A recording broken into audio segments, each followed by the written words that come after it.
Hello, everybody, and welcome to the 38th episode of Relax, si Lord ng mga Santo ang bahala sa atin. This is JM and Happy Valentine's Day to everyone. Yes, today is February 14th and we are celebrating Valentine's Day. And thank God it's Friday. It's also the Sacred Heart of Jesus Day. And we commemorate Saint Cyril, monk, and Saint Methodius, a bishop. Now let's listen to the readings of the day for today, the Friday of the fifth week in Ordinary Time. Our first reading is taken from Genesis chapter 3, verses 1 to 8. A proclamation from the book of Genesis. Now the serpent was the most cunning of all the animals that the Lord God had made.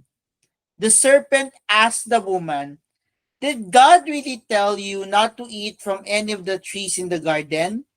The woman answered the serpent, "We may eat of the fruit of the trees in the garden. It is only about the fruit of the tree in the middle of the garden that God said, 'You shall not eat it or even touch it, lest you die.' But the serpent said to the woman, 'You certainly will not die. No, God knows well that the moment you eat of it, your eyes will be open, and you will be like God, who knows what is good and what is evil.' The woman saw that the tree was good for food, pleasing to the eyes, and desirable for gaining wisdom. So she took some of the fruit and ate it. And she also gave some to her husband, who was with her, and he ate it. Then the eyes of both of them were opened, and they realized that they were naked. So they sewed fig leaves together and made loincloths for themselves.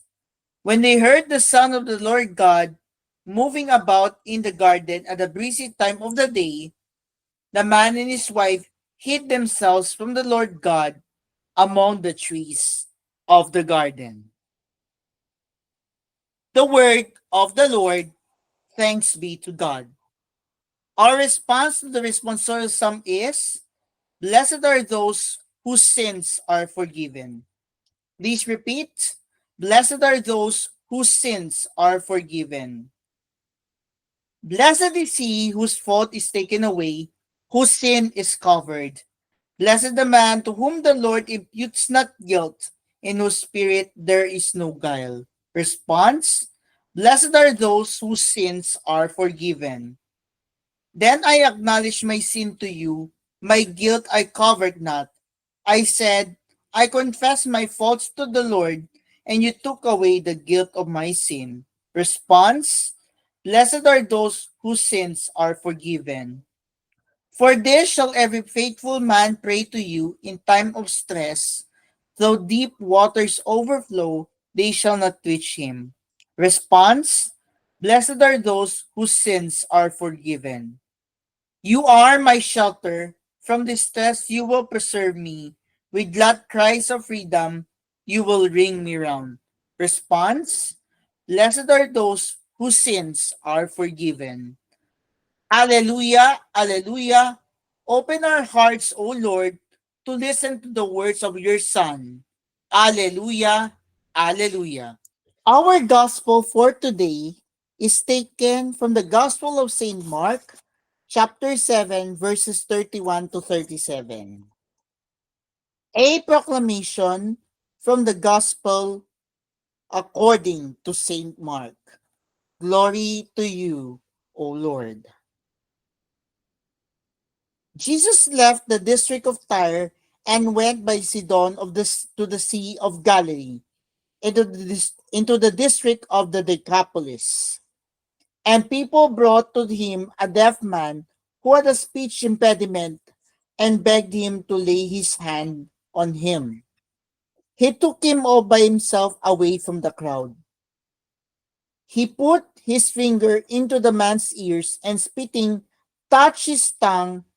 Then he looked up to the heaven and groaned and said to him, Ephphatha, that is, be opened. And immediately the man's ears were opened. His speech impediment was removed, and he spoke plainly.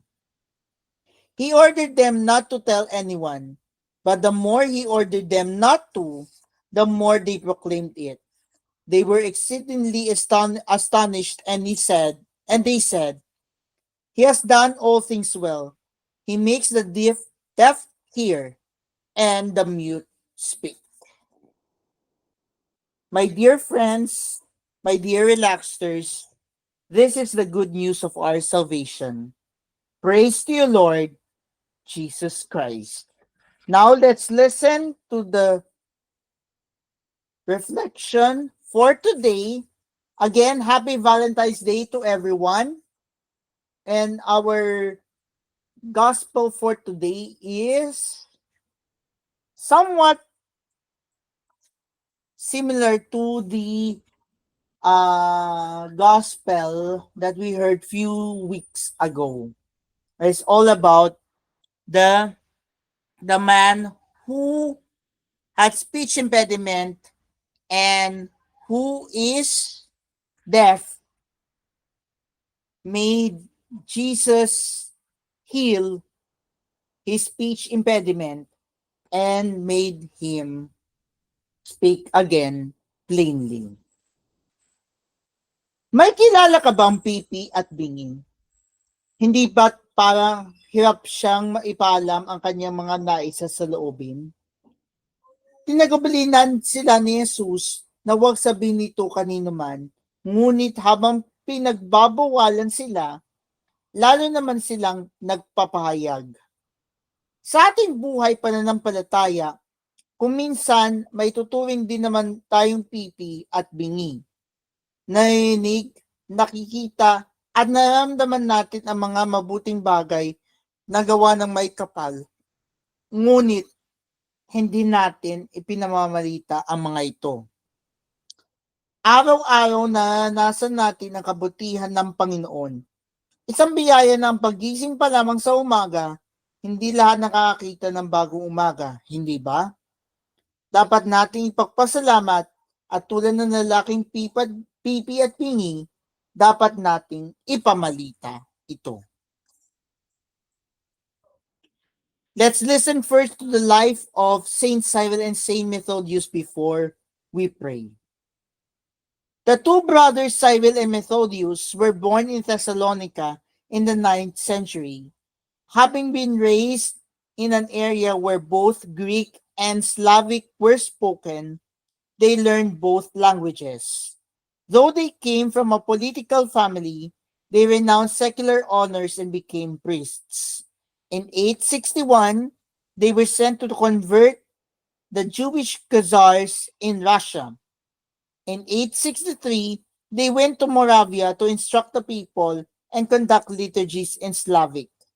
Together, they prepared Slavic liturgical texts in what would subsequently be known as the Cyrillic alphabet. At first, they were criticized for using Slavic in the liturgy, and both were summoned to Rome, where their texts were eventually approved. Cyril died in Rome in 869. Methodius was consecrated a bishop in 870 and returned to evangelize in Moravia, Bohemia, and Poland. He died in 885. The brothers are honored as the apostles of the slaves, of the Slavs. Let us pray.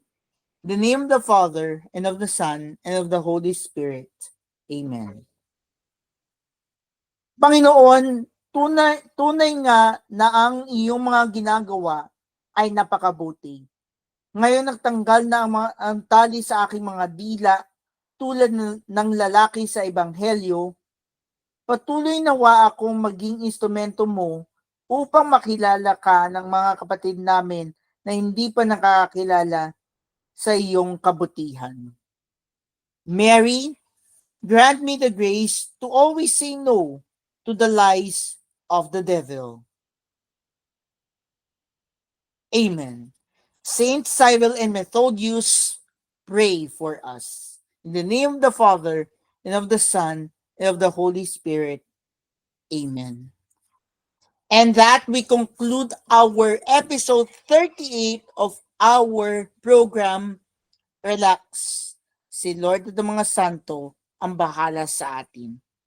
This is JM reminding you to say no to the lies of the devil. God bless.